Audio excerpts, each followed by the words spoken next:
Morning, everyone. I'd like to welcome everybody to the launch of SFIA 9 for Australia and New Zealand. Welcome to everybody online, virtually, and people in the room we have with us today. My name is Lisa Sirik. I'm the ACS Workforce Development Manager. I'm also a SFIA Accredited consultant and, of course, based in Australia. Just for some housekeeping, those of you in person, in case of emergency, please follow the exit signs out of the building. You can turn left or right from Bunda Street, and the assembly point is on Alinga Street, which is over that way for those of you in the room. The toilet is behind the lifts as you walk out of this room. For virtual, to avoid any distractions, noise during the presentation, your camera and audio are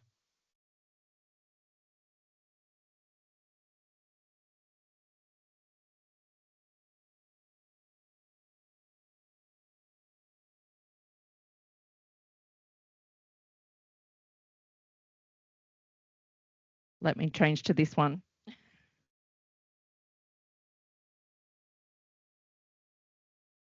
Questions. Please type your questions on the chat and we'll try our best to answer them at the Q&A panel at the end of the session. For those who join the webinar on your phone or iPad, you can choose to see the presentation content or the speaker screen, but you will not be able to see both. You might not be able to see the chat. If that's the case, please put your hand up during the Q&A panel. We will unmute your audio so you can speak. Without further ado, I would like to invite Siobhan O'Sullivan to the stage. Siobhan is our ACS Chief Operating Officer. With over 25 years of experience in fintech, mortgages, logistics and retail, Siobhan is a prominent leader in Australian innovation. As Chief Operating Officer of the ACS, she drives strategic initiatives to advance the tech sector. Siobhan serves on the boards of which, hopefully I pronounced that right, Banking as a Service and Silicon Beach Australia, and mentors at the Australian Film, Television and Radio School. She also advises SP Jane Global School of Management and Brainstem. With an MBA from Macquarie, a diploma in project management and a black belt in Hapkido, hopefully I pronounced that right, she exemplifies leadership and discipline across industries. Thank you, Siobhan. That was a great introduction. Many thanks to Lisa. Okay, have you got the clicker there? Yep. Oops. Thank you. So I would like to start by acknowledging the traditional owners of the land in which we're joining today, and I appreciate there's people joining online, but for those in Canberra, the Ngunnawal and Ngambri people as the traditional owners, and the meeting and recognise elders past, present and emerging. And I'd also like to acknowledge and welcome any other Indigenous or Torres Strait people here today, maybe attending the event. And also I'd like to welcome, for those that are in the room, to the Canberra ACS Hub, both to welcoming returning members and new members. For those that are not familiar, ACS is a professional body for those in the ICT sector. We have been around for 58 years, so quite a long time for those that weren't aware, and we now represent over 49,500 individuals in the tech sector, and those individuals are across business, education, research, and of course government. We're also at ACS an accredited, and I'll get the three right structures, a SFIA accredited partner, a SFIA accredited training partner, and SFIA approved assessor. And we utilise this privileged role, obviously working closely with SFIA, but across a number of products. So the first one is our certifications. We have CT and CP, so Certified Technologist and Certified Professional. We have SFIA digital badges, and with the SFIA relationship, they're globally recognised. And also our very own MySFIA platform, which we utilise across the industry to grow and develop the tech talent in Australia. So we're very excited about the launch today for SFIA 9 and all the hard work of the team. So well done to Lisa, and looking forward to continuing to grow the standards and professionalism in ICT. Thank you.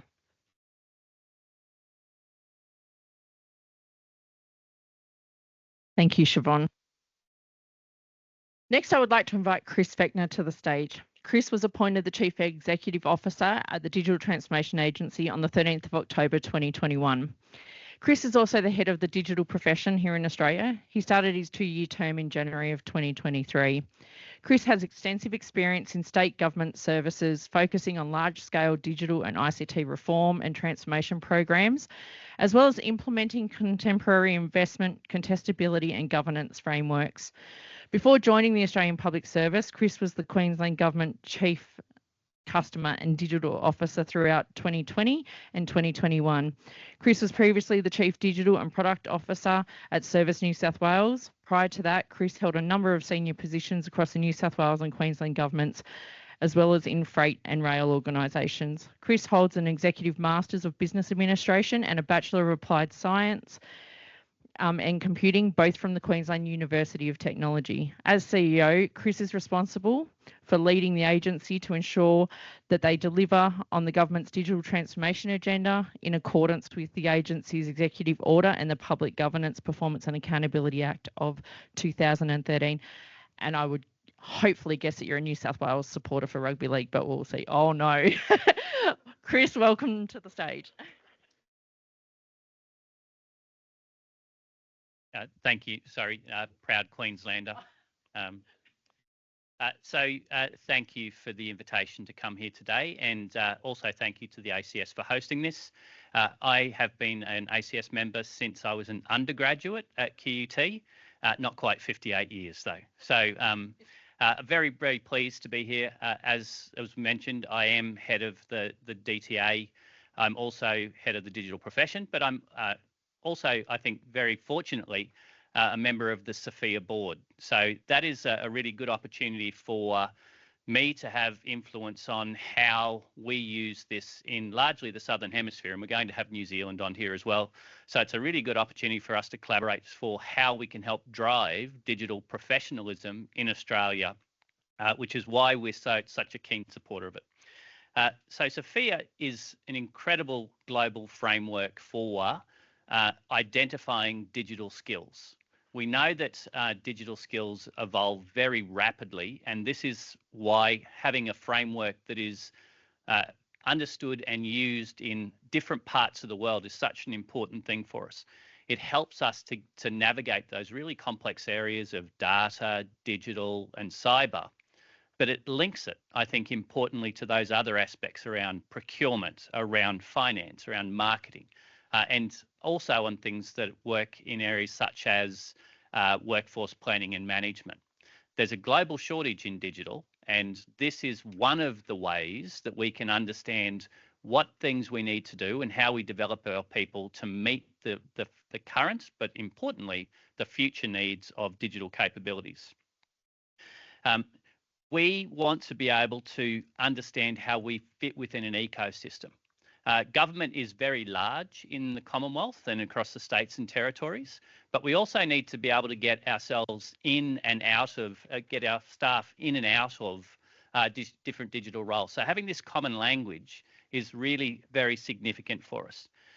It also helps guide our direction, and this is very important in the profession, about how we've got a skills-based workforce.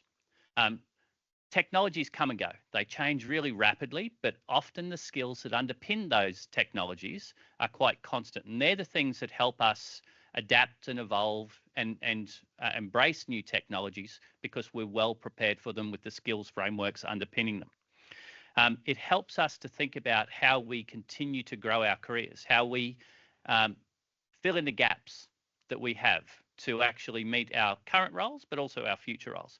It helps us to understand what we need to do and plan to actually drive success of significant digital transformations. In my particular part of the world, when we're looking at the risks and issues associated with successful digital delivery in government, the ability of appropriately skilled resource is often cited as one of the most critical aspects. So we need to facilitate understanding how we grow those resources. Using a consistent framework like SFIA is also great for mobility. The skills that I need as a Commonwealth person can be matched to the skills that I need as a state person that work in the telecommunications sector, in the cybersecurity sector, in the data science environments, in retail, in education, in health. What we've actually seen is the requirement for digital professionalism and digital skills to cover almost every aspect of public and private sector capabilities now. So it is important for us to be able to do this. It is so important, in fact, that the Australian government sponsors a whole of country licence for SFIA. We work with organisations like the ACS, and ACS does one of those areas about looking at skilled migration. And SFIA is a very important component of how we assess whether people have the right skills to come into Australia to help augment our workforce and help us build up a skilled environment. So it is very important that we have this mechanism, and because SFIA is global, those comparisons are actually easy to do. If we are actually looking at going to other jurisdictions, and we've got Australia and New Zealand is actually the biggest consumer of SFIA, followed, I think, by then the United Kingdom and then the United States. But it is, importantly in my space, we're talking about things like SFIA in those emerging economies, in the Oceania region, in the Asia Pacific region, to help us get that common language in that space. So I'm actually really delighted to be here to set off to launch SFIA version 9. It's been, this is the first of a round the globe launch of SFIA 9. It's very good that we're pretty close to the date line in this particular case. So we get to go first. And I think it's fitting that we go first because of the fact that we are actually such a large consumer of it. But not only just a consumer of it, we contribute really significantly to it as well. So we hope that there are lots of people online and that people are going to see just what a big step SFIA version 9 is in changing the way that we're doing. So before I go into what SFIA 9 is, I think it was probably just important to look at why, again, SFIA is such a worthwhile investment for the Australian government, and I think in its use. SFIA has been running for 25 years. So that's a really important thing about maintaining our understanding of how we can actually show how skills have emerged. My undergraduate study was a long time ago, but using a tool like SFIA is one way that I can actually see which skills that I have, I don't have, how contemporary they are, and how I need to actually look and fill in the gaps that I've got. So SFIA has evolved with digital, which means that its knowledge of digital is really important. And as there's been all these specialty areas, cyber, data, artificial intelligence, it's been able to evolve with those things as well, which has been so important in looking at what the base is, how do we underpin our capabilities, and how do we extend those capabilities. So being part of this and evolving it is a way that we can ensure that this profession continues to grow and meet those rapidly changing technological advances that have underpinned digital across its entire time. Now, we have got to be fairly agile in this, and digital is very important with that as well. We have Minister Gorman, who is going to go and give us a quick introduction, and then I'll continue with my piece. Thank you.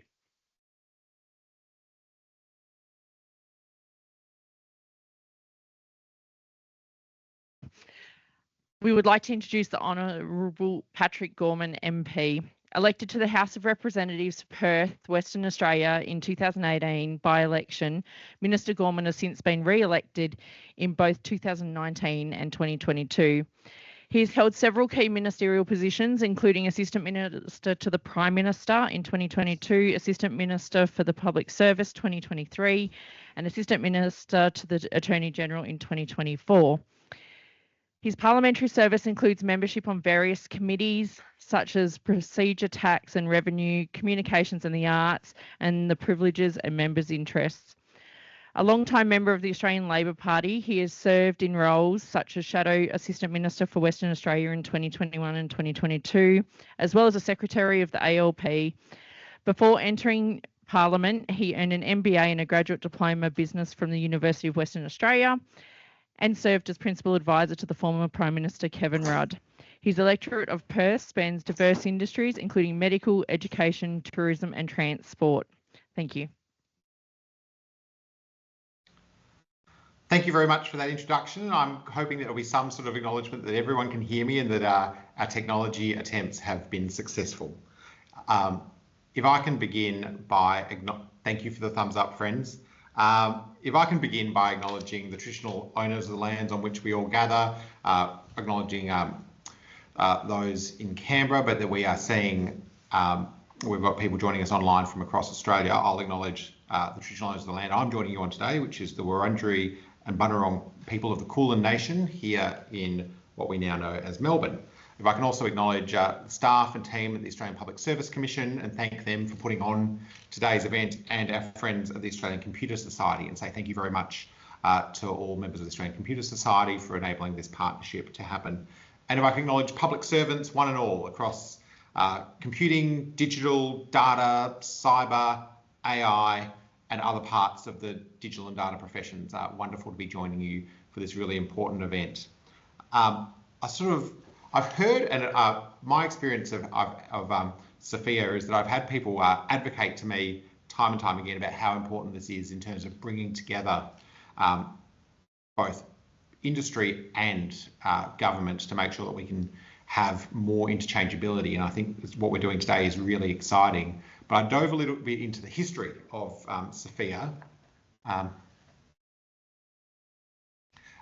dove a little bit into the history of SFIA when it came to the fact of how it was launched in 2000. Now, obviously, some ICT professionals were dealing with the horrors or non-existent horrors of the millennium bug.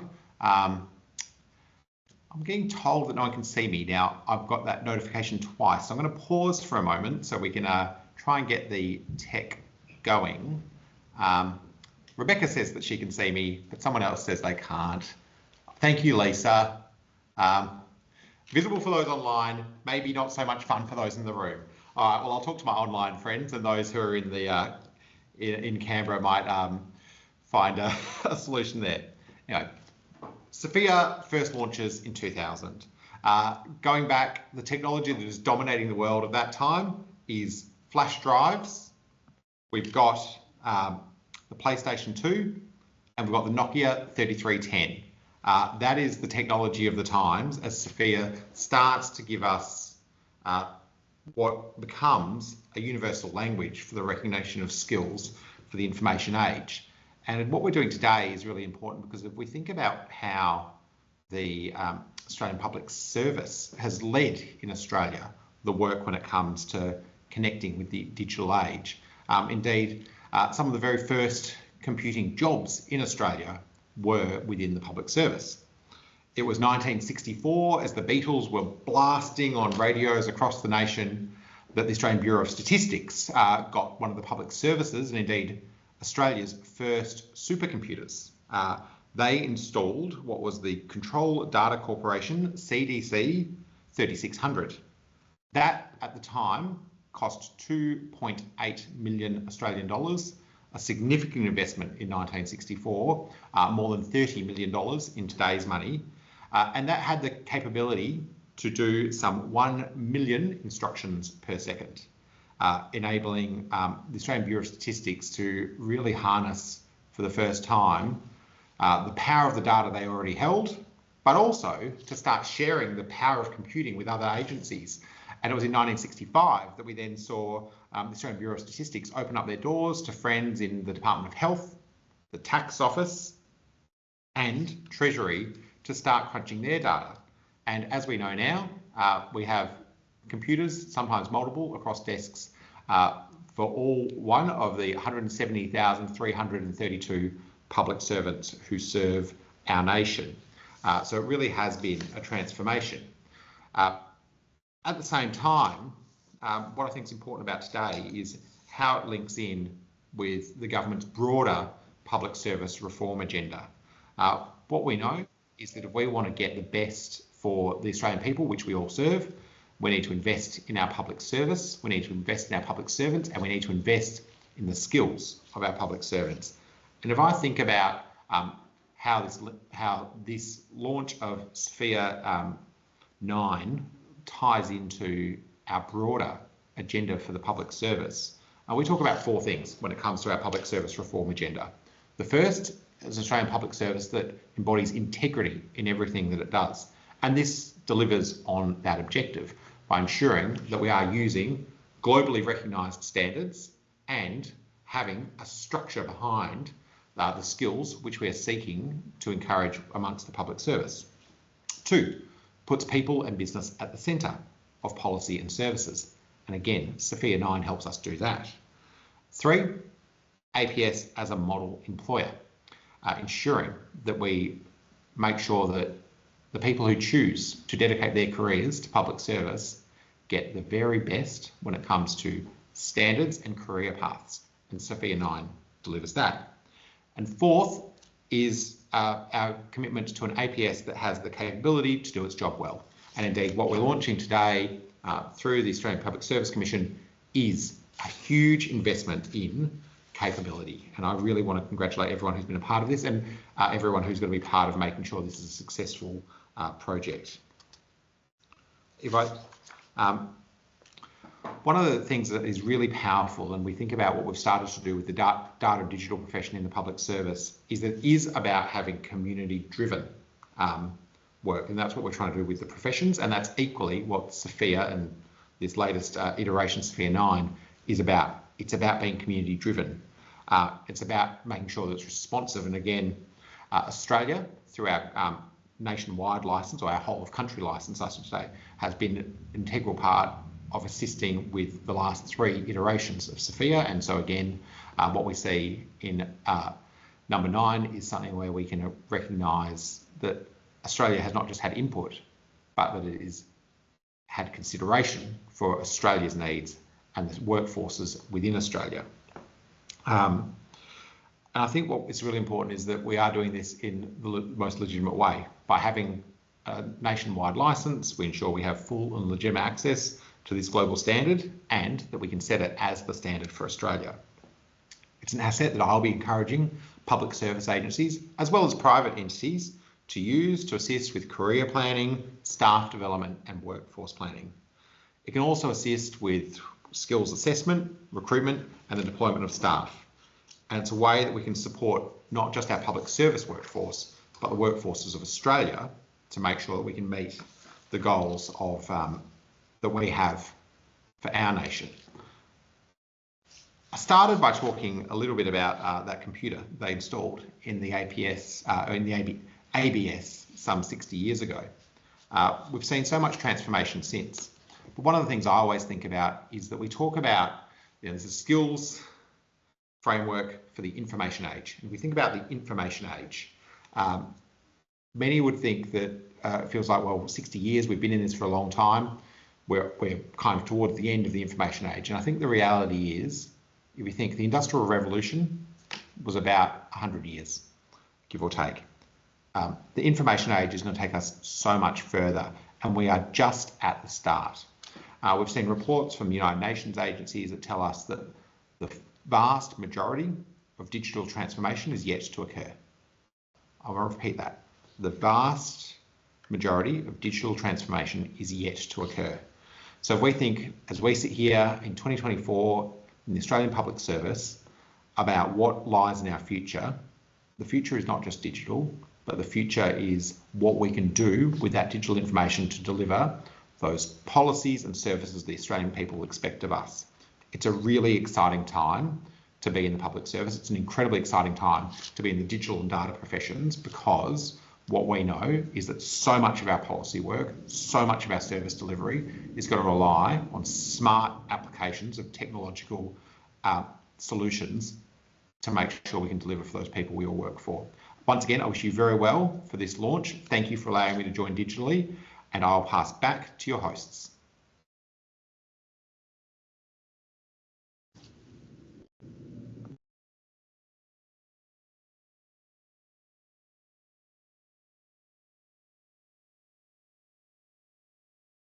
Thank you, Minister Gorman, and it is always great to have it reconfirmed just how important digital is both to the Commonwealth but also to Australia's economy. So thank you very much for that. I was getting close to the end of my part about the SFIA organisation, and I think it's one other thing I just wanted to go into before I talk about SFIA version 9 is just how lean and efficient that organisation is. I've just returned from the last SFIA board meeting of the year, and it has a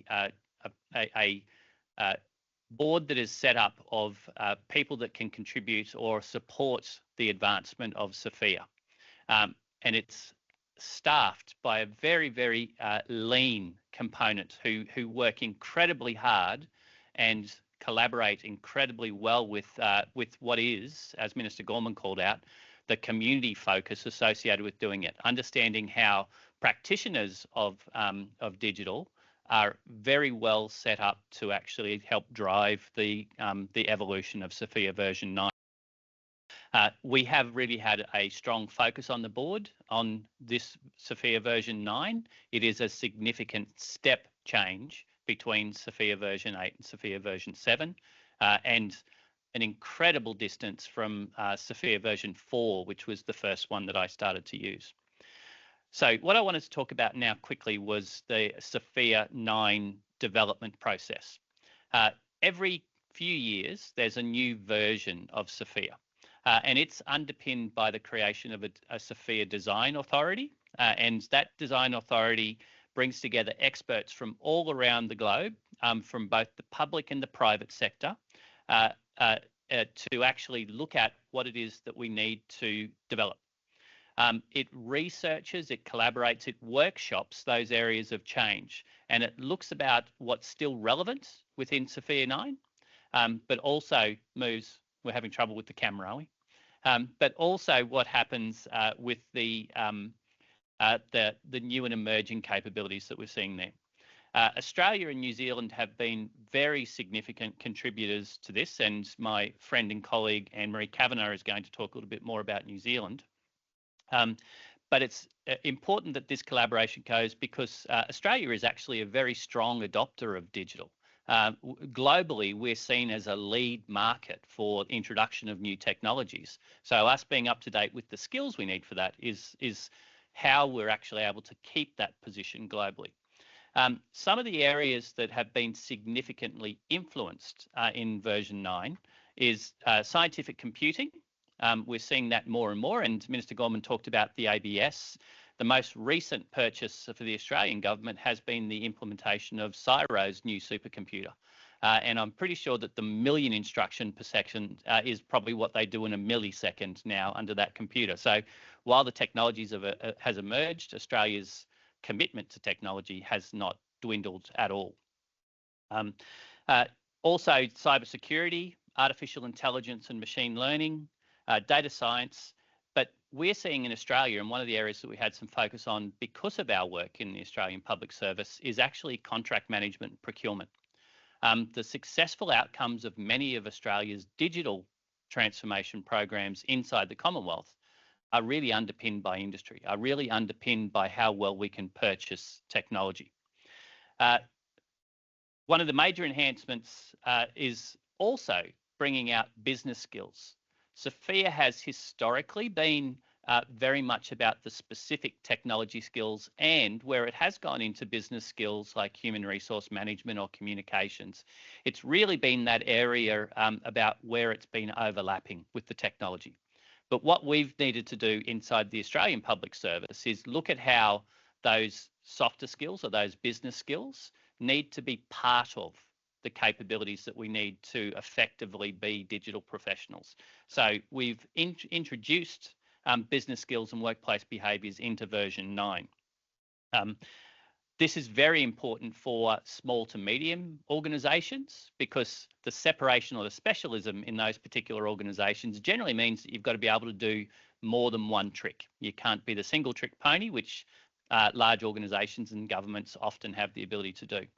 And it also calls out that SFIA is now an integrated framework. It can be used to cover the entire gamut of the capabilities that you need to deliver your roles and fulfill your job needs. And this just shows that we are continuing to drive what is needed by the community, and that we're targeting and enhancing those areas that are demanded by the community. So it's a continuing useful product for us. A little bit later, we're going to have some of the specialists talk about, from the Design Authority, talk about the new areas and the changes. So I'm not going to steal any of their thunder. But I did want to touch on the expanded descriptions that have gone in for those areas that everybody is really demanding now. So those areas of artificial intelligence, of cloud, cybersecurity, that data science and analytics components. And we've actually introduced one of these areas that's important. So we have the Australian Digital Health Agency in Australia. Digital health and its impact on people's futures, their well-being is incredibly important. SFIA has actually recognised that and included digital health. Financial management, very important in the digital space. In the Commonwealth, about 10% of our budget goes into digital. So efficiently managing that is an incredibly important thing for us to do. Records management, information management, understanding where our data is held is very important. Marketing, we have to be able to do well in this space now. Procurement and testing. It is so good that these things have changed now, because we are really in a tight position in the Commonwealth, needing to get new skills. We're looking to get people to do mid-career transitions. We're looking at people changing roles or modernising their skill sets as legacy technologies retire. So this framework is, again, the great tool for us in doing it. The Minister did talk about global community, and I'll cut my remarks quite short there, but I do want to just talk about one of the things that we were talking about globally at the SFIA board meeting, and that was making SFIA easier to consume. We have seen since the first versions to now the fact that it described the skills that we needed very well, that it talked about the levels, and those levels have been duplicated or emulated by lots of other skills frameworks across the globe. So those combination of the skills and the levels has been really key to the success of SFIA. But it's sometimes been a bit lacking in how do we turn those skills and things into roles? How do we integrate them with our HR systems? How do we actually take a job role and see what skills that job might actually have? So a real focus of the SFIA now and into the future is going to be making it more consumable, and certainly one of my personal drives as a member of the board. We want to take it away from just being a framework, which it's, I think, the best in the world at, and make it part of the ecosystem of how we do our work in there. So we're doing things that are quite important. We've developed SFIA views in different categories. Those views help us to sort of align to a job family sort of model, and how those skills can be put together to help organisations build roles, to understand what their capabilities are going to be broadly and how they should potentially organise themselves. It is doing this for those things that everybody is needing. People that are trying to do DevOps, people that are trying to evolve their safety and security through uplifting cyber, people that are actually trying to make the most of their information through incorporating that into data science activities, or more recently, its use in artificial intelligence. So all of these things are going to go and continue to grow in the views. So I really encourage you to go and look at those particular parts of it. We talked about integration before. The Commonwealth has a really good example of integration. The APSC and the DTA historically have done work in developing a career pathfinder. This is where we've been able to put all the skills of SFIA into it, along with some public service skills, and look at and have our membership in the APS community, digital community of practices, use that tool to look at what their current skills are, what their potential future jobs can be within the Australian public service in the digital space, and what gaps they've got to do it, and help them build up their training and career pathfinders. Now, that was such a good idea that SFIA is actually really looking at how they can incorporate that into their base product, which we strongly encourage, because again, SFIA supports community, and we want SFIA to be able to be used and deployed effectively very well across the globe, not just the entire community. I also wanted to talk about this need for us to learn. I mentioned just before that there is many different frameworks that are evolving, and some specialist frameworks in artificial intelligence and cybersecurity. One important thing that the SFIA Foundation is actually, the SFIA organisation is doing, is aligning SFIA to those organisations, so people can see the differences, they can see the equivalency, and that again helps this translation. So if we're talking about the NICE framework that's sitting around cyber in the United States, how do we actually apply that back to SFIA? And that means that interoperability is actually achieved, which means that even if you've got your framework developed on a different framework, you'll be able to understand how it works in Australia. And as I started out, if we're looking about skilled migration, that's going to be a really important tool for that. And I will continue to drive that sort of capabilities into the future. I also wanted to call out one different area. I talked about the impact of procurement, how well it works. Another great example of how SFIA is supporting the Commonwealth Government is our integration of SFIA into our digital marketplace. So the digital marketplace is largely the Commonwealth's main vehicle for procuring goods, products and services from the digital industry in Australia. And what we've been able to, and especially in the case of resources, what we've been able to do with SFIA and our marketplace is align our needs in procurement, so specialist resources in particular things, to SFIA skills and levels. That's allowed us to do two really important things. One, make sure we've got the right skills coming into the organisation to meet our needs.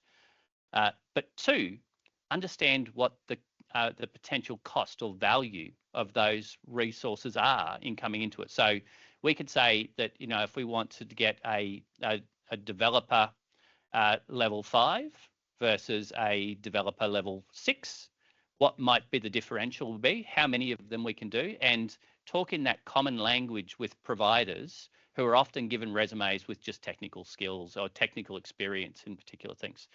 So this makes it simpler for us to make sure that we get the right resources, but it also makes it simpler for the market to respond to our needs. So it streamlines that activity, ensures that we get the right combination of people to meet the needs that we have in government.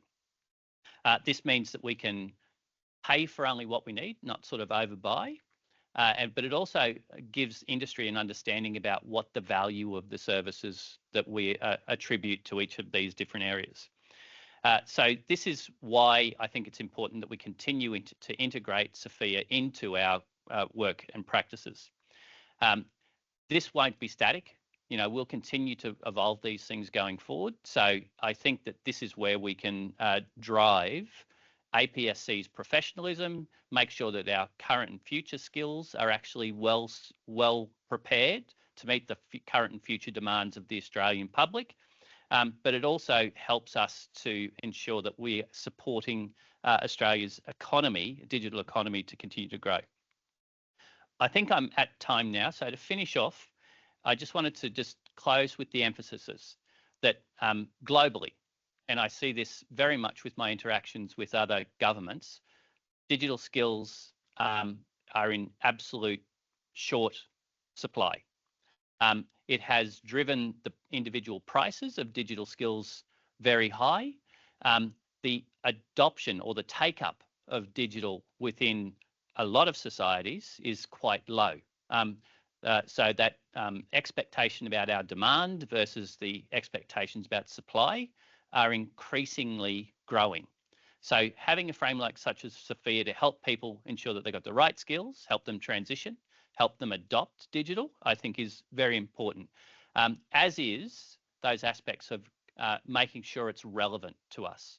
So I really would encourage everybody to continue to use SFIA, to participate extensively in the community, because it is a community-led skills framework, and dig into SFIA, look at the views, put forward suggestions about how it could be automated or further integrated into your environments so that we can continue to build the ecosystem around it. I think we're going to pass to New Zealand pretty soon. So I will hand back to our MCs. But thank you very much for attending today, and enjoy the rest of the evening. Thank you.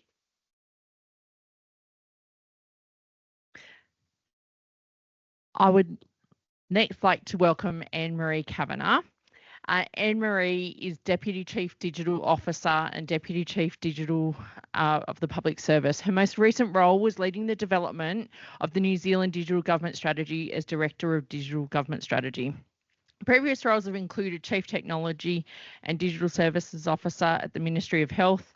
Prior to moving to New Zealand in 2016, she was Head of Digital Strategy at Novartis Pharma AG for the medical affairs function based in Switzerland. She held a number of positions ranging from small startup agencies to leading global teams in implementing digital innovation. Originally from the UK and a clinical pharmacologist by training, Anne-Marie is based in Wellington, New Zealand. Over to you, Anne-Marie.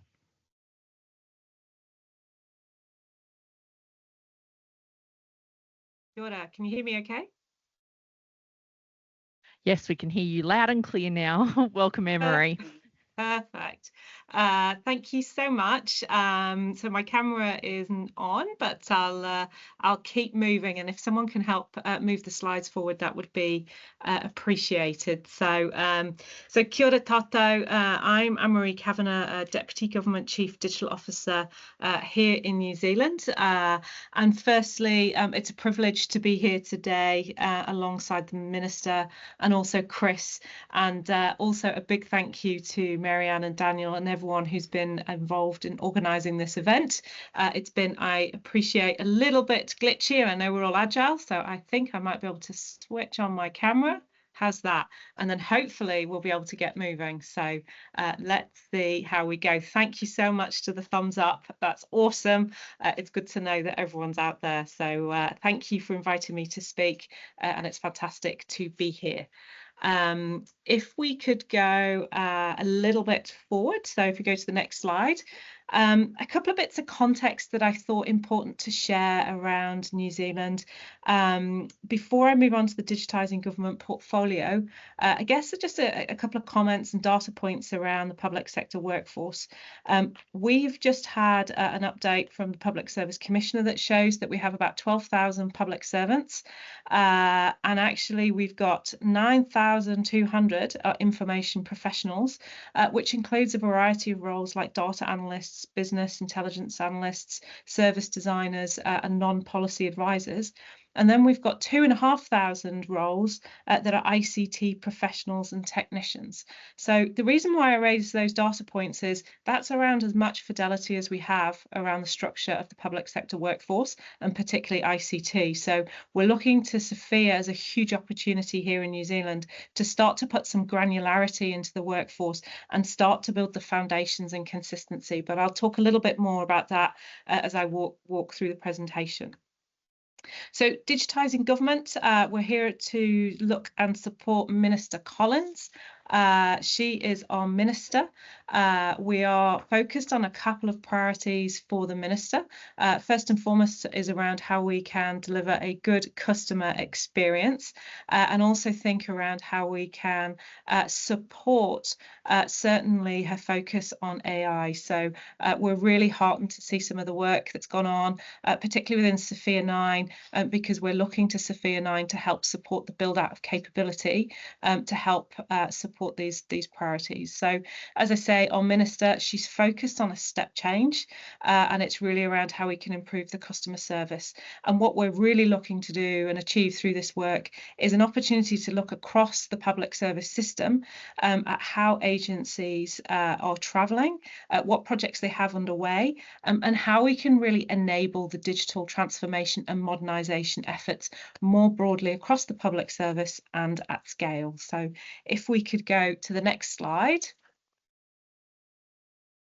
So how will we get there? So this is a really simple graphic that the team have put together for me and for our work here in New Zealand. So how we get there? So really what we're trying to articulate here, there's a couple of key dimensions through this service modernisation work that we're looking to achieve. So investment, we're looking to think about how we can invest better, invest smarter, invest more consistently, and invest in ways for tools and platforms that will have more than one benefit for multiple agencies. So what do we mean by that?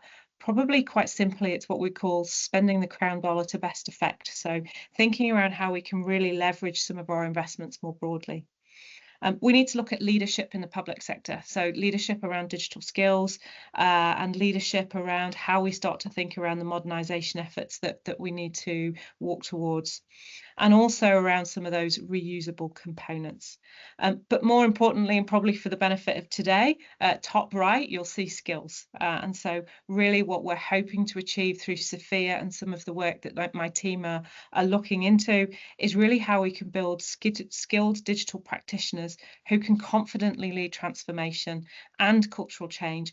And we believe that these are going to be fundamental and fundamental enablers of how we continue our modernisation efforts here in New Zealand. We can go to the next slide. So how do we think about SFIA? If we could go, thank you, that slide's perfect. So if we could just stay on that slide for a moment. So a key benefit for us is really around how we have a common language. And I think you've heard that from Chris and the Minister already today, and we support that. So really what we see the opportunity is around having a common language and also how we can support the public sector to attract, recruit and retain and promote digital talent. We're really looking to think about how SFIA can support individuals to identify their digital skills, jobs that match their skills, and also, most importantly, start to build development pathways here in the New Zealand Public Service. This is really how we can help people who want to progress their careers, or as Chris highlighted earlier, make that mid-career switch. So there's something here for us that we really want to explore. We're really looking around how we can think about the common language that SFIA supports and how it underpins agencies' ability to collect skills data to identify the best ways to build our public sector digital workforce. So those two data points that I alluded to earlier, we really need to start to get granular around what kind of skills and how many. And if we start to think about AI and those opportunities, we really need to start to build those foundations and enable as well. We're also looking for the wider use of SFIA and how it will help us target learning, training and career development, both within agencies, but also at the system level. And like Australia, we have a New Zealand country licence for SFIA, and we're beginning our programme by creating common job descriptions for core digital roles in the New Zealand Public Service. And this event is launching SFIA 9. And I really, really love the fact that we have the updates in SFIA 9, as Chris has alluded to. It's really been driven by users. And it's really exciting for us to see that the new release includes the expanded skills descriptions in areas like AI, cloud and procurement. So a huge opportunity for us to leverage here in New Zealand. So we welcome this new release and I acknowledge the contributions that both New Zealand individuals and agencies have made to this new and improved version, but also importantly how we've done that alongside our colleagues across the ditch. So it's great to be here and it's great to support the collective efforts. If we could go to the next slide. So just touching on some of New Zealand's support. So we really see this, as you've probably got from my messaging, we really see it as a key enabler for us here in New Zealand. And we really want to help individuals, agencies in the sector identify what skills they have, what skills they want or need, and how, more importantly, to close the gap. We will be learning from Australia and the Australian Public Service, which has been a fantastic support. And Chris, we're really always grateful for your support and leadership in how we can work together and collaborate. And SFIA, I think, has been highlighted. We really want to help better utilise the limited digital resources, target our training spend, define our roles more consistently, and make recruitment simple. So, to finish. Following this launch event, we know there's many days of workshop events hosted by various agencies and organisations from across Australia and New Zealand. Talking to others who've progressed their SFIA journey is a great way to get energised about how you can make the most of SFIA in your own organisation. It's a fantastic tool, and I encourage you all to sign up for the New Zealand and Australian side events and find out more about SFIA 9 if you haven't already, and prepare to be inspired. Lastly, if anyone in New Zealand would like to learn more, please get in touch. Please get in touch with me, and my team will be really pleased to hear from you and keen to talk around how we can collectively start to roll out SFIA 9. So I'll hand back now to Lisa, and thank you very much and good luck with the rest of the event. Thank you, Anne-Marie.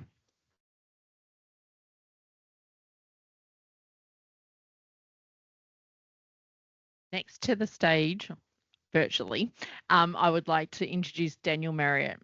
Daniel is an experienced management professional and consultant with a passion and talent for building organisational performance through developing the strengths of the people and teams, as well as the key practices that support performance management. Over 20 years of broad experience in the consultation and leadership roles covering operations management, service management, strategy and planning, project management, architecture and governance. They all sound like SFIA skills. We welcome Daniel to the stage. All right, thank you, Lisa. Thank you, everyone. And thank you, Anne-Marie. I'm just waiting to get control of the slides. Daniel, please just tell me when you would like the slides changed. It's probably easier. Sure thing. All right. Okay, so I'm Daniel Merriott. I lead the team at Digital Skills Agency. We're an accredited consulting, training and assessment partner based here in New Zealand. But perhaps more importantly for today, I'm here wearing my hat as a member of the SFIA Global Design Authority. So next slide, please. So I just want to tell you a little bit about how the Design Authority works. Both Chris and Anne-Marie have talked about the SFIA community. And actually, it's really important to acknowledge the amount of input that comes in from the SFIA community themselves. So we had a big push in both Australia and New Zealand last year to get input into improving SFIA for SFIA 9. And we actually managed to record a record number of change requests and improvement requests. But we also managed to find plenty of people who lent their own domain expertise to help us improve SFIA and test out new ideas, new content, and help refine that in there. So if I can get you to go forward twice, there's just 2 quick animations that will come in.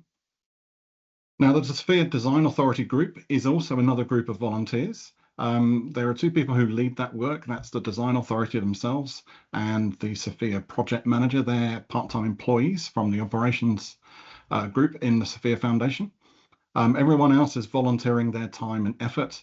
So it's actually pretty incredible to see what volunteers around the world can actually make happen. All right, let's move on to the next slides, please.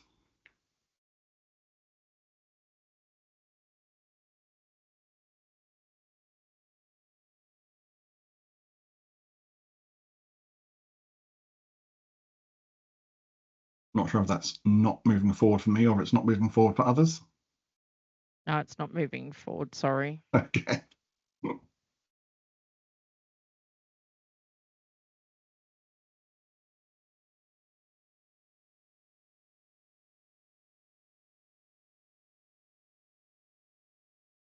No. I'm just wondering if you actually have control, Daniel. I can certainly hang on. try. Oh, no, there we go. We've got it. All right. There we go. All right. And in 2 more taps, please.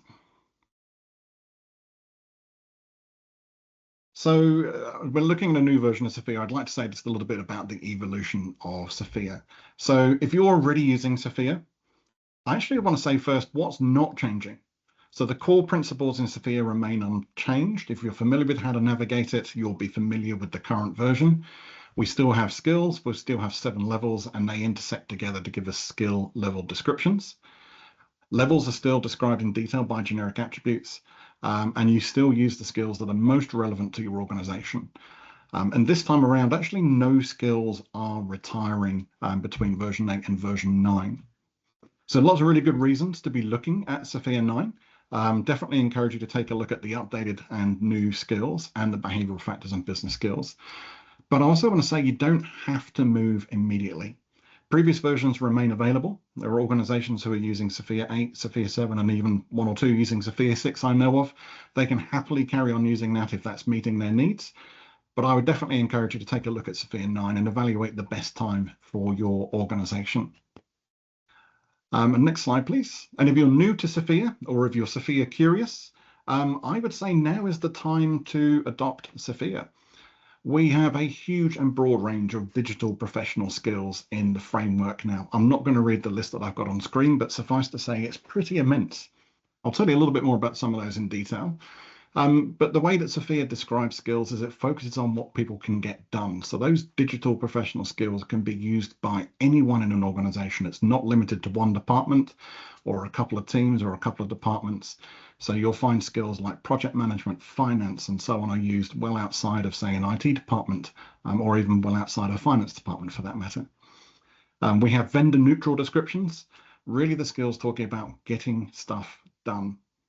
And of course, we have the ready to use behavioral factors in there, which are incredibly useful. You'll hear more about as we go through the session today. And the framework itself is becoming an industry standard global framework. It's being adopted by industry and professional bodies that either aligning to SFIA or directly contributing to make sure SFIA meets their needs. And it's used in just about every country around the world as well. So if you're new to SFIA, now is the time to take a look. So let's see about what's changing. So firstly, the number of skills that we have in the framework. If we go back to version 3, which is a good 20 odd years ago, this is the first version available to public. We started with 78 skills. We've grown all the way up to 147 skills now. If you're familiar with SFIA, you'll know the skills are organized into categories. So that's the color coding I've just put up there. So you can see a sense of which areas are growing more and which are not.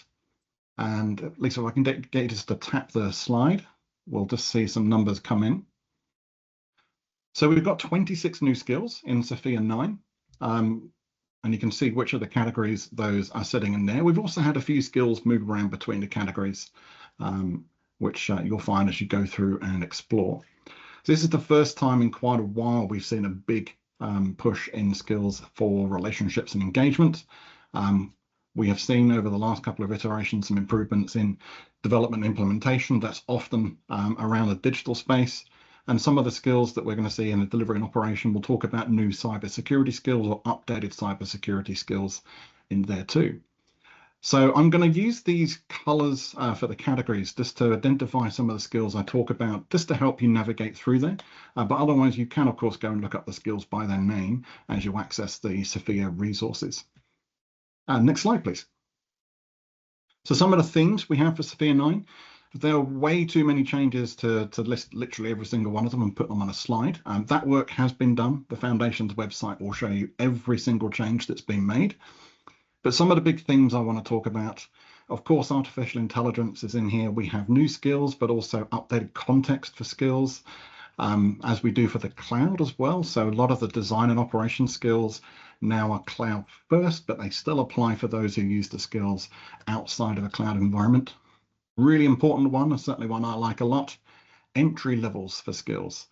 We had a big push to make sure we had more skills available at entry levels.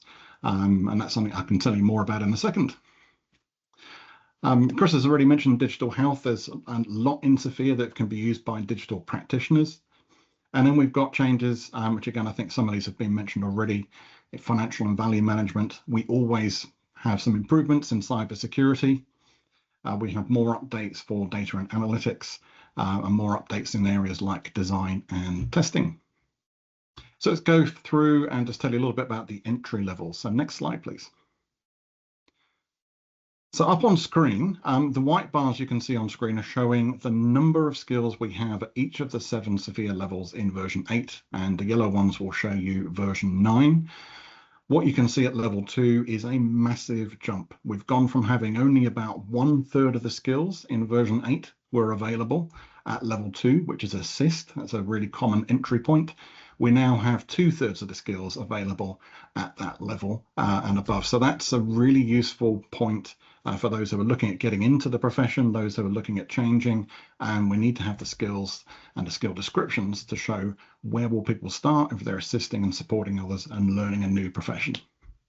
So possibly one of the most important changes, I think, and certainly 99 skills out of 147 are available from that pretty junior entry point. And next slide, please. And for each of the slides, if I can get you just to tap twice, just one more on this one. So I won't list every single skill and walk you through every single one of the descriptions. Others will do that in other presentations, but just to highlight some of those in here. So in financial and value management, we have 3 new skills. This gives us a lot more granularity around the financial management skill set. So for example, cost management is something we might see cloud engineers getting more involved in. We didn't really have a way of capturing that in some of the previous skills that we had available to us. So those 3 skills sit alongside skills like financial management, investment appraisal, benefits management, and so on. So it's now forming a really nice coherent set. So next up. So in cybersecurity, 3 new skills. So skills specifically for identity and access management. And we also have skills for cybercrime investigation and a slightly scary sounding offensive cyber operations skill. So that's legitimately a new skill we've been asked to include in a framework for those who are involved in that space. Hopefully that's not everyone on the call.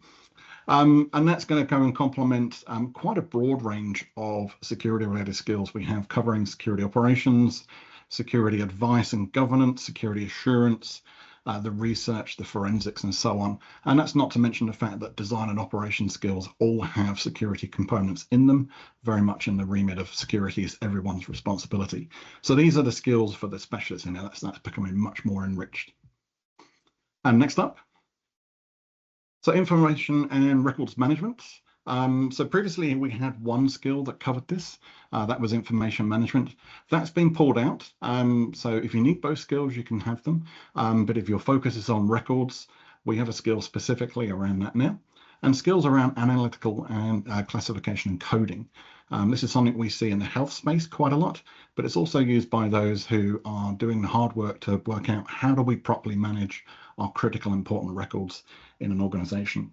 And again, that sits alongside other skills like information security, but also skills like knowledge management to give us a really nice good set for information and records. So next up is testing. If you're familiar with SFIA, you'll know that we had a testing skill that's grown from version to version to version. In version 9, we've actually decided to split that skill up.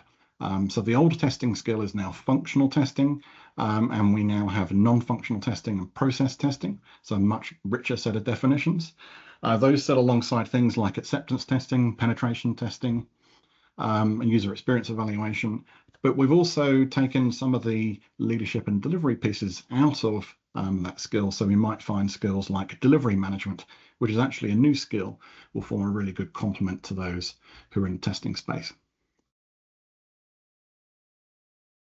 So 2 sets of design skills to come through. So from the systems side, we have an infrastructure design skill.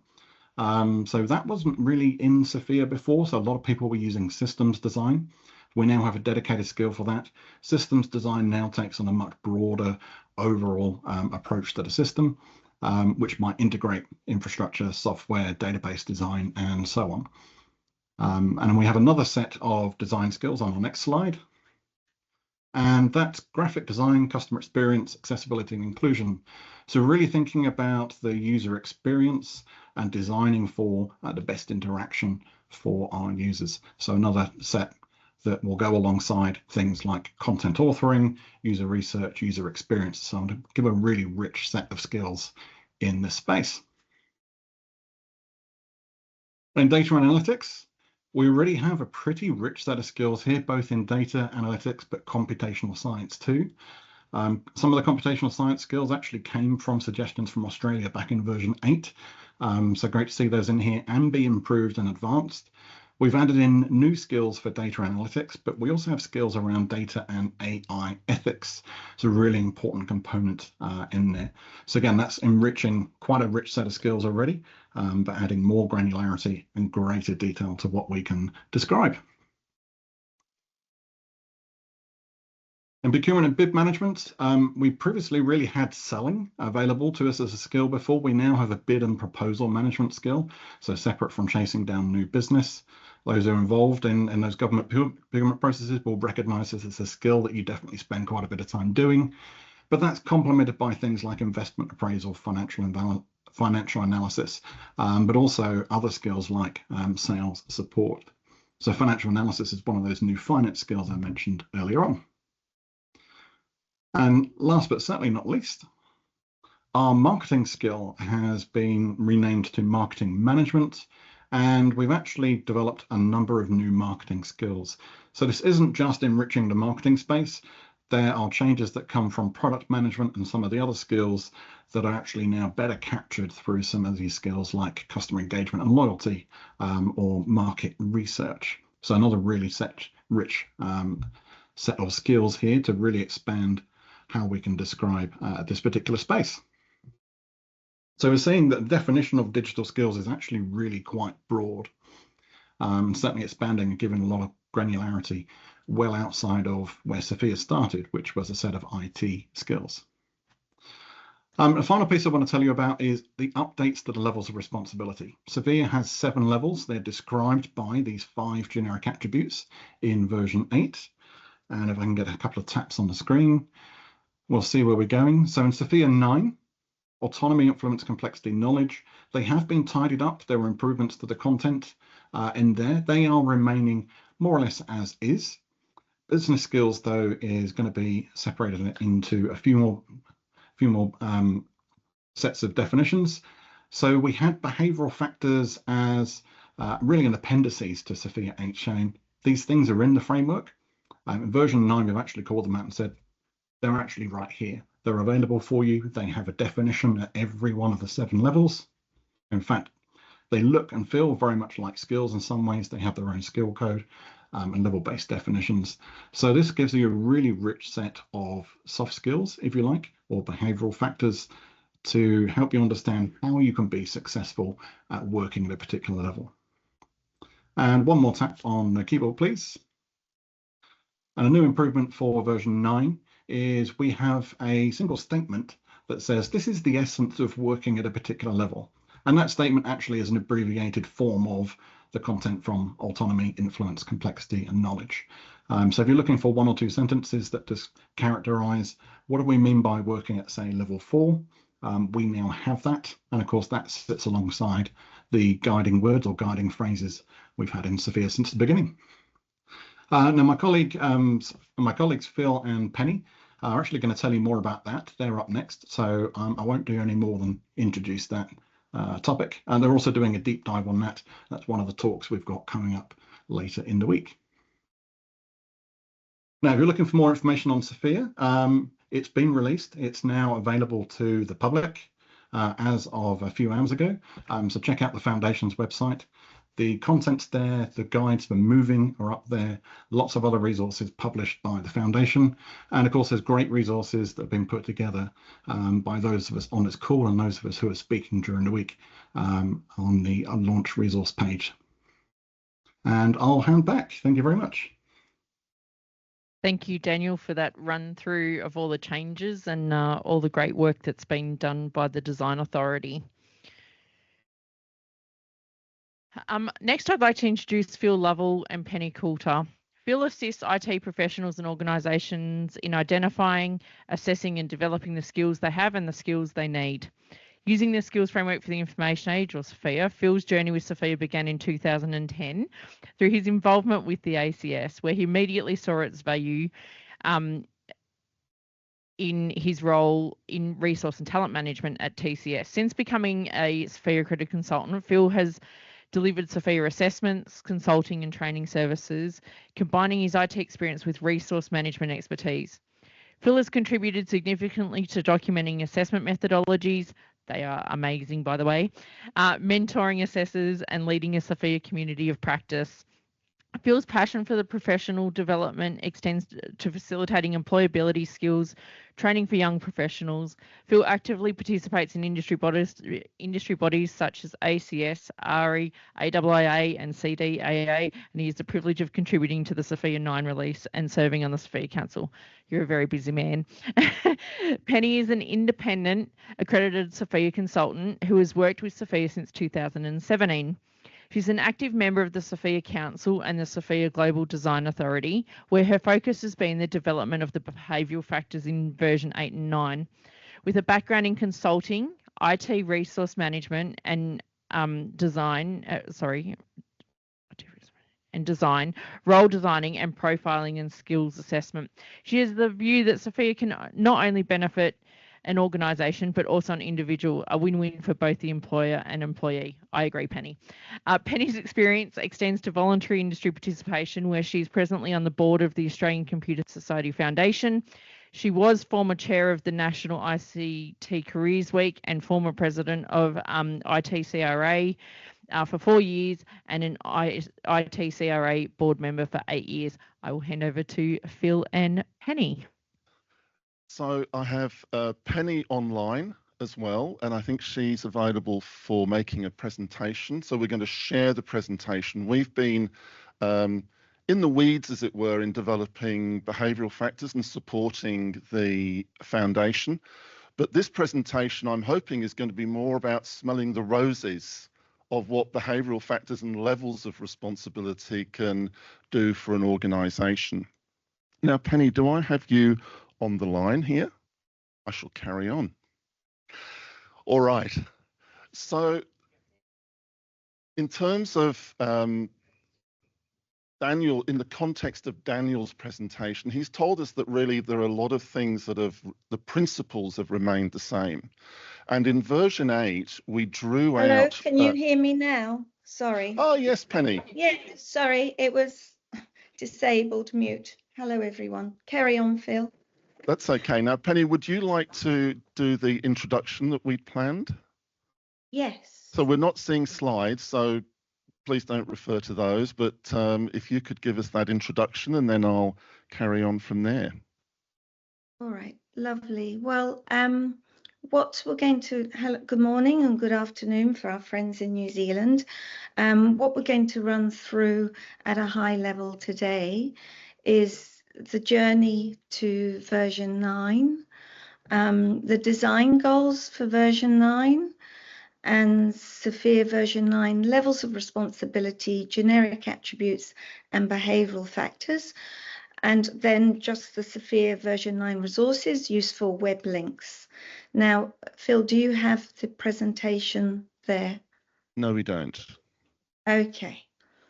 Right. Well, we'll talk to the slides and imagine they're there, everyone. So, so just starting off with the journey, I guess it's important to emphasize that the levels of responsibility with its 5 generic attributes are an integral part of SFIA and work hand in hand with SFIA's professional skills to provide a holistic view of capability.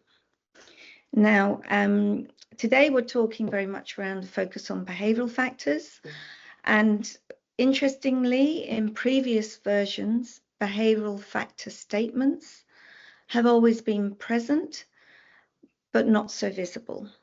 So in preparing for version 8, we went through a process of identifying statements that reference a behaviour and subsequently labelled them, thereby creating 11 or 12 approximately behavioural factors for version 8. These were individually referenced in the behavioural factor glossary, which was a PDF available on the website. Now, we did seek community feedback post the release of version 8, and overall we received positive feedback and the glossary was frequently downloaded. There was some confusion with the behavioural factors spanning multiple generic attributes and also not all behavioural factors spanning 7 levels. So we went through a process of reviewing that, and also just to touch on, with the release of version 8, saw the introduction of a short description and guidance notes for SFIA's professional skills, and this format was very well received by the community.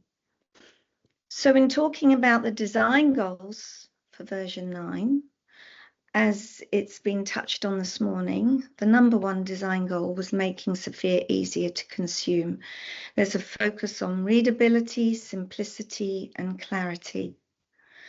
And also to have a behavioural factor across all 7 levels, from level 1 to level 7, and a behavioural factor to reside in one generic attribute only and not to be split across multiple generic attributes.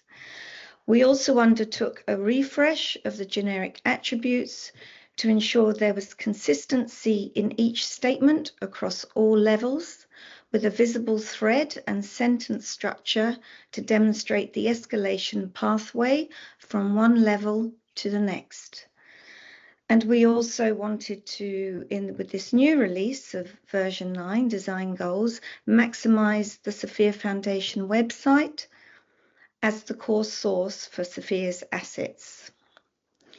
Now, we were going to show you a table that, in demonstrating how to make SFIA easier to consume with the behavioural factors, and basically that table showed you a comparable of version 8, which showed the behavioural factors split across multiple generic attributes and not spanning all 7 levels, to the version 9 behavioural factor index that shows that the behavioural factors reside in business skills only, and that you have still the 5 generic attributes of autonomy, influence, complexity, and knowledge, and business skills that shows all the behavioural factors residing in business skills for ease of access, and also from levels 1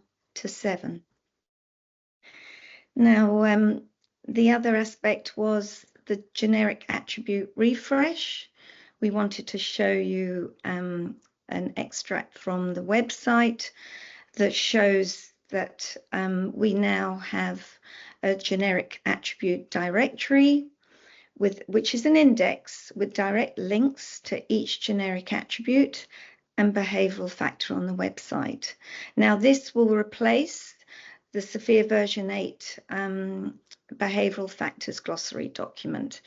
There's been an increase in access to the website, and that, as I touched on, has become the main source of all SFIA's assets. So do go onto the website, take a look, the generic attributes directory with the links to each generic attribute and each behavioural factor is really streamlined and easy to access, and it has all the information there that you could possibly need. And talking of which, that information is the definition, guidance notes, and short code for the behavioural factors and also the generic attributes. So this is consistent with the structure of the professional skills released in version 8. So for each generic attribute and behavioural factor, there is a definition, there are guidance notes, and a short code. So there's consistency across the levels of responsibility and the generic attributes and behavioural factors, as well as professional skills, and that's the look and feel. So I hope that's all made sense to you. I'm now going to hand over to Phil to talk about the generic attribute and behavioural factor refresh in a little bit more detail. Thanks, Penny. Phil. Thank you so much. Excellent. So one of the other aspects about making the levels of responsibility easier to consume has been in the introduction of essence statements. And those essence statements sit between those high-level descriptions, enable and inspire those descriptors of levels, and the full descriptions that you'll find in the autonomy, influence, complexity, and business skills. So the essence statements are a summary, and Daniel referred to those, but in terms of making it easier to consume, the feedback that we had was that many people found it difficult to quickly identify what level of responsibility they were, because the way it was presented, you were going to need to read all about your generic attributes. So now there's a much simpler and easier way to access those levels of responsibility. So some of the other things in version 9 that make it easier to consume, there are the groupings of the generic attributes. So autonomy, influence, and complexity now has a little bit of guidance around it as to what their purpose is in defining the scope and impact of your role. Knowledge is defined as the things that you need to know to be able to operate at that level of responsibility. And business skills now contains all of the behavioral factors or the behaviors that you're going to need to be able to be, successful at that level of responsibility. So even the descriptors of the generic attributes have been kind of clarified. So in terms of making SFIA easier to consume, we've looked at readability. As you'll go through, those people that are familiar with the content of the levels of responsibility will see subtle changes in wording. The intent will be the same, but our goal is to make it easier to read, so readability. Some of the names have changed. So in version 8, we had learning and professional development. So minor change, learning and development, a bit more contemporary. So some of the names have changed a little bit. We've introduced 2 new skills, being adaptability and improvement mindset. And I think we'd agree in our fast-changing industry, these are 2 very important behavioural skills that we all need. So in terms of the behavioural factors, we now have 12 factors that we can draw on, and they're clearly described with, as Penny was saying, descriptors, codes, and also guidance notes. So really, when we're thinking about being successful in our roles, it's not just about technology skills, and we believe that the levels of responsibility and behavioural factors will help us describe those things that we need to be able to do to navigate the workplace and share and inspire others with our ideas. As it's been described before, a lot of reference material is available on the website, and in terms of how the behavioural factors and levels of responsibility are presented in version 9. So I'm going to wrap up and hand back to Lisa, and thank you, Penny, and thank you, everybody else. Thank you, Phil, and thank you for all your work on the generic attribute, the generic or core competencies and behavioural factors. They are amazing. This work again. Next, I would like to introduce David Masters. David is an expert in government relations, public relations and public affairs with extensive experience in strategic communications, stakeholder engagement and providing political advice. His expertise spans across ICT and telecommunications policy, where he has worked closely with the public sector technology initiatives to shape and influence outcomes. His deep understanding of the intersection between government and technology allows him to navigate complex regulatory environments and deliver impactful solutions. David. Thank you, Lisa. That's a very kind introduction. I do have a slide deck. Excellent. Very good. There we go. Winning. So look, I'm going to bring it up a level. I'm not a SFIA practitioner. So I'm going to talk about, I guess, the broader business case. Why do skills-based frameworks like SFIA matter, and why are they important in the work of another role that I have, which is as an independent director of the Future Skills Organisation, which is the Jobs and Skills Council for the finance, technology and business sectors. And I'll talk a little bit about some of the work that FSO is doing to recognise skills-based frameworks like SFIA in the development of qualifications in the VET system in particular, and how that has broader implications across the training system. So for us, skill-based frameworks are really important because they shift the conversation away from less flexible notions of occupations and roles towards skills that can be adapted and adjusted as jobs across the economy adapt and evolve as well. And I think nowhere is this more pronounced than in the digital sector. In the technology sector. Demand for digital skills in tech occupations has grown at least 3 times other occupations across the economy, according to the FSO's initial work plan.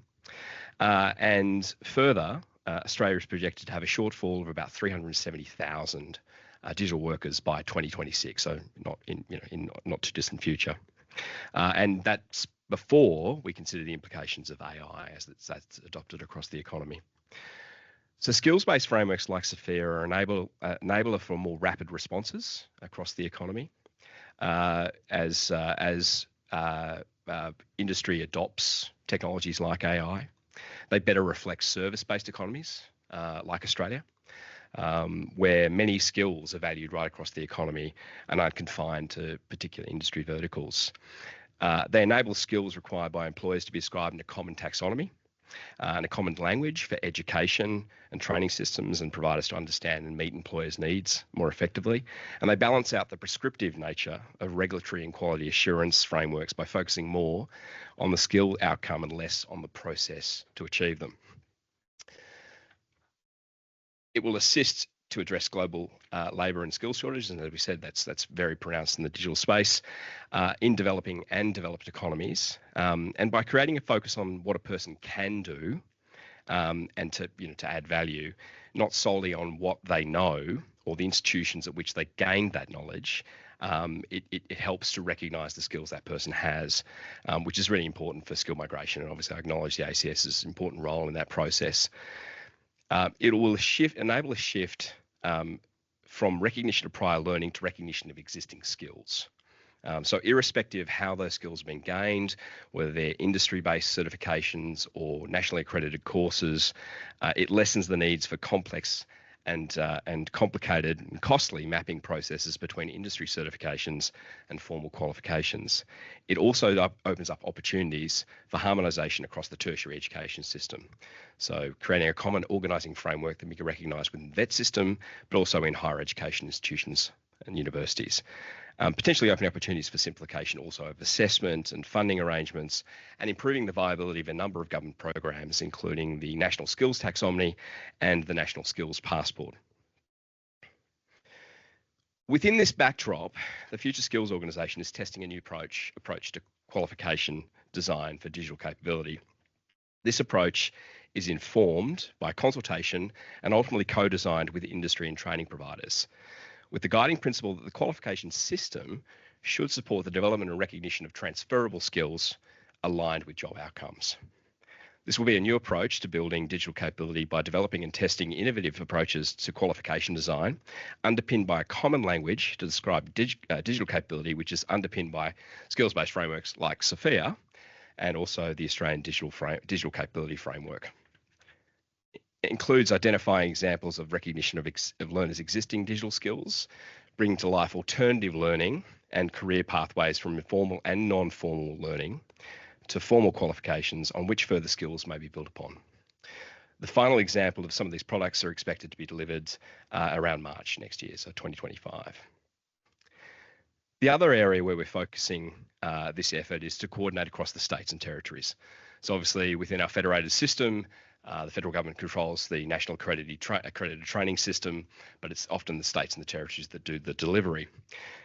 So acknowledging that there's a challenge in coordinating across those, the digital knowledge exchange is a way of bringing those communities together It establishes a mechanism to share knowledge and lessons across the states and territories on the development and trial of digital skills initiatives.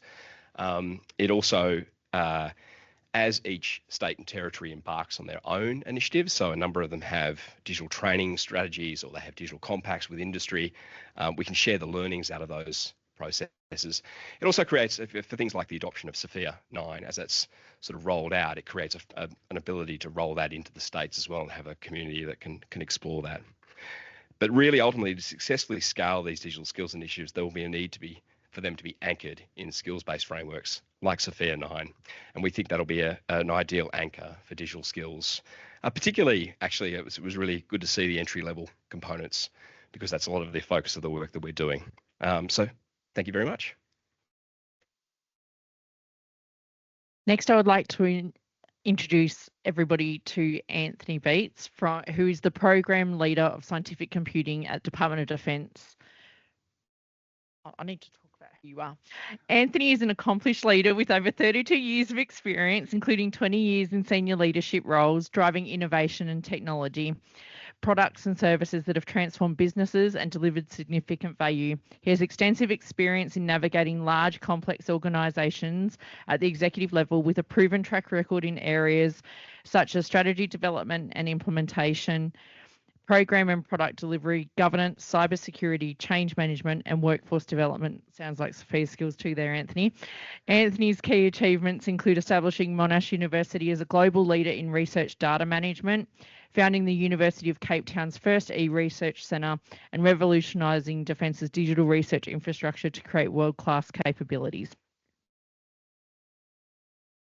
So I'm from the Department of Defence, and as part of that, I basically play a role. I'm a branch head in scientific computing. And in that area, we take advanced research ICT capabilities like high-performance computing that's been mentioned earlier today, and actually apply it to our research to enable the research, accelerate it, and to transform the research. And this is giving the Defence Force a leading edge in its capabilities and that. Today, I'm actually going to give you talk about what you need to do, or how SFIA relates to high performance, having a high performing team, and development and sustaining it, and relate it to the story of our journey in DSTG and our use of SFIA. First of all, a little bit about where I'm from in defence. DSTG, we actually develop technologies and we ensure that they can be delivered by industry, as well as with that being able to be transferred to the Defence Forces. We also shape innovation, science and technology, not only in defence, but across Australia. We've been around for 117 years. Many of you have probably benefited from some of our technology, the black box flight recorder, for instance, and there's a lot of new technologies that have been along the way. I've been talking to somebody about the Jindalee Over the Horizon radar just in this session today, but also about things like Red Bat and Red Wing, which are recent developments as well in our drone technology. Now, what does a high-performing performance team basically need? There's a whole lot of attributes listed here.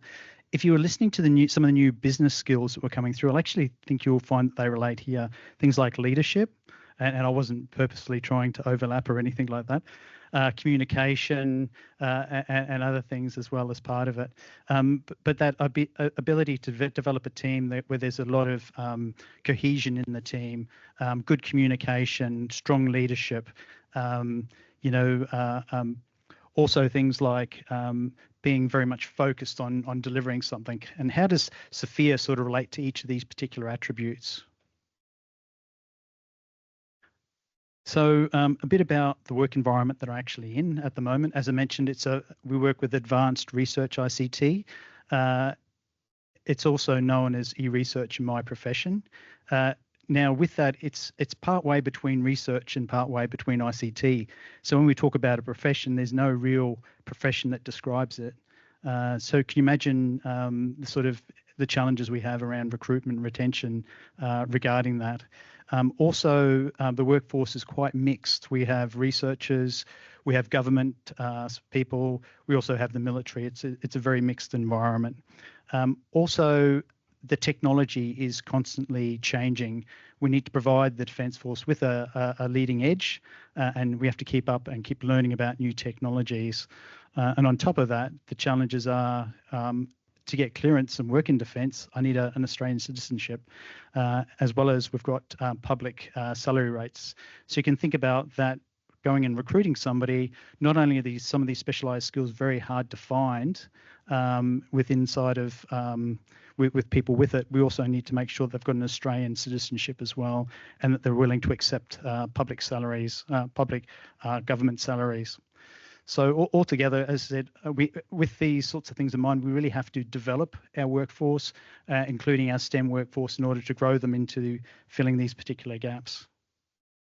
So how did we start on our journey? It's quite interesting hearing Chris talk about with the DTA working about with the digital marketplace, and actually with the procurement there in SFIA, using that to enrich it, because that was basically where we started around about 9 years ago. We had started with a new strategy in my area, and with that strategy we wanted to implement it. We needed to bring on new project managers as such, and with those project managers we went out to market for it, and we just asked for a project manager.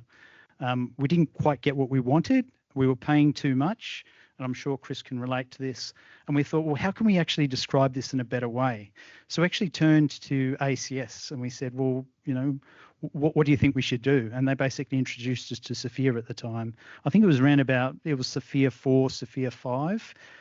And with that, we then looked at it and we said, yeah, great, we'll start describing what we want in a better way using SFIA at the time.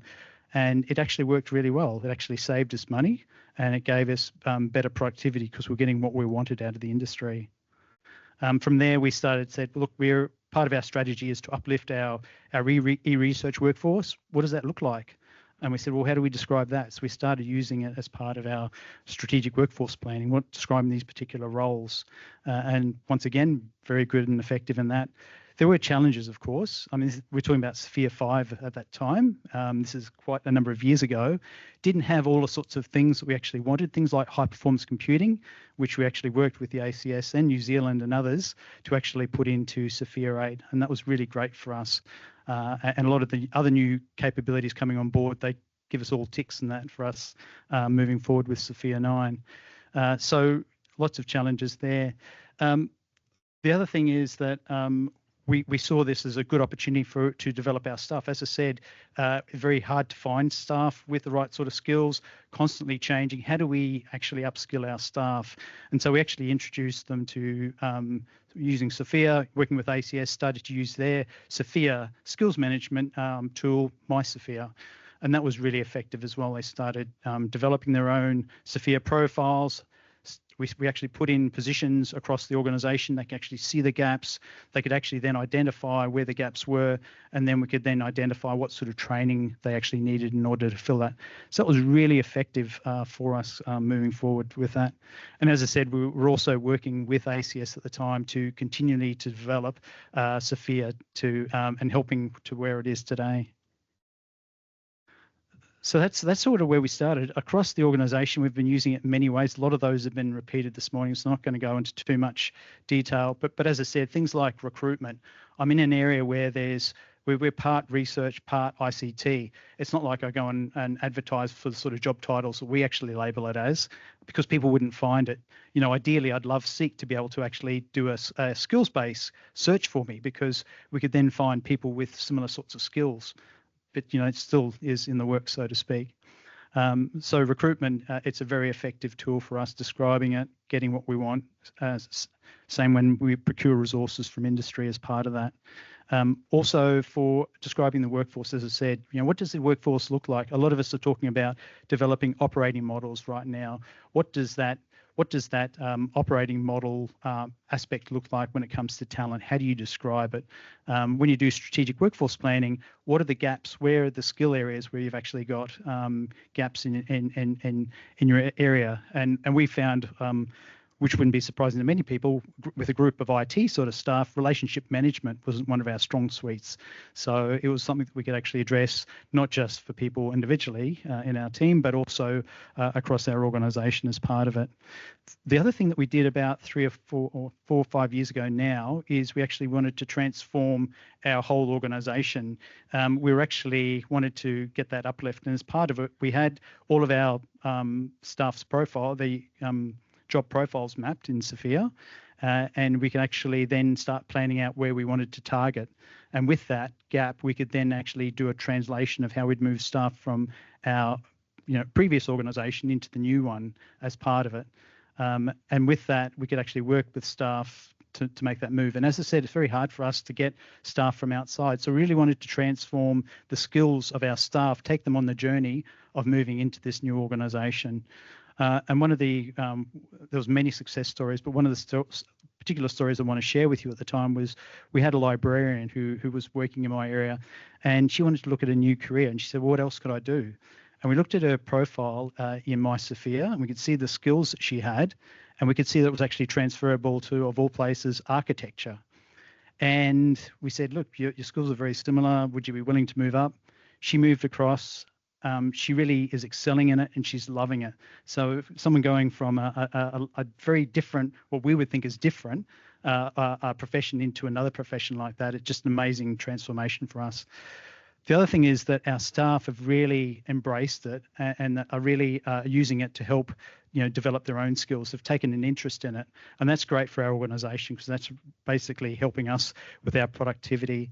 The other thing that we're finding is that at times we're a little bit low on numbers in certain areas, and what we can use my SFIA for, with the SFIA profiles in the background, is if we have somebody going on leave or something like that, we can actually identify someone who might easily be able to fill in for them from the workforce. So it's very beneficial for that as well. Talking about things like leadership, we're talking about as part of having a high-performing group. Succession planning. How do you do your succession planning? Well, with my SFIA and SFIA in tow, you can actually see how people are progressing, who's the next person in line for a particular area. So it's been very useful for us from many of those particular ways. And also improving the resilience of our organisation as part of that.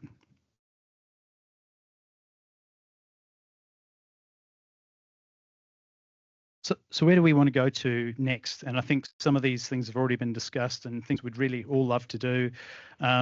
Things like, identifying our career paths. We can easily see, and we've been able to see for many years, that with SFIA, we can actually identify the sorts of skills we've got and where somebody might actually move through our organisation as such. So being able to do that through a particular tool for us would be very beneficial and would really help us continue with our staff's development in that way. As I mentioned before, we had someone who was from a very different profession landing in a new profession, and that wouldn't have been possible had it not been for SFIA at the time. Also, job mobility. I'm part of the government, and I work alongside with my colleagues that are publicly funded research agencies. We'd love to be able to have more movements between our different areas, but how do we do that? Also, how do we do things like benchmarking in that? We really want to be able to compare that a lot more easily in the future. I mentioned my profession in e-research. How do I describe that to others? How do I get more people into it? How do I grow it? And I think by being able to describe it and articulate what I mean by the e-research profession through a common language like SFIA, I think that's actually a really useful tool. One of the strategies that we've had previously in my space defence, innovation, science and technology was the more together strategy. And we've actually just released a new one. But it's about how can we do more together? And I think it's a sentiment that's been shared a lot this morning, that by better integration of our skills language that we actually have through my SFIA and that, and also integration of our systems and that, all of a sudden we can actually move things around more and work and collaborate better together. So coming back to that original list, well, which boxes can my SFIA sort of help out with? Well, diverse and complementary skills. That's a really obvious one now, I think, to all of you. You can see what sort of skills are available in the organisation and how they can work together in order to achieve an outcome. That leadership, and I mentioned business, that new business skill leadership coming into it, but also succession planning being as part of it as well. commitment and cohesion. By understanding other people's skills, competencies, what they can do, I think that actually helps to get people to work better together. They can actually understand each other better. Adaptability and flexibility, as I mentioned before, sometimes you'll be missing a staff person, or you need to bring someone in and recruit it. How can you actually identify where your organisation can flex? But also by promoting things like mobility, people playing different roles, job swaps, and that will actually help grow capability within our organisations and help us to flex when we need to. And the opportunities for learning and development, I think learning and development was also another skill. It's pretty obvious here, giving this to staff, letting them be able to, and giving them the tools as part of SFIA in order to take their career and put it into their own hands and control it. I think that's good for all of us. That's it for me. So thank you very much. Fantastic. We have had our challenges today. As I said, we work in an agile environment, so thank you everybody for being very flexible and providing feedback in the chat online virtually. I would like to thank all of our presenters today. There's so much to take in when a new version of the framework is released. We're all very excited about the framework being released. The recording will be available and the resources will be available in the coming hours on the web page. Just give us a little bit of time to turn everything into PDF and upload it. Please feel free to stay for some morning tea for those of you that are in the room, or lunch now. And of course, there is a whole week of SFIA events happening across Australia and New Zealand. Please jump onto the website. The link is down the bottom there. Happy if somebody would like to put that up in the chat. But heaps of different events happening over the next week around the launch of SFIA 9. I'd like to say congratulations to the SFIA Foundation, the Design Authority, the Council, the Board. You have done an amazing job, and we look forward to implementing SFIA 9 across a range of our organisations. And thank you everybody for attending today.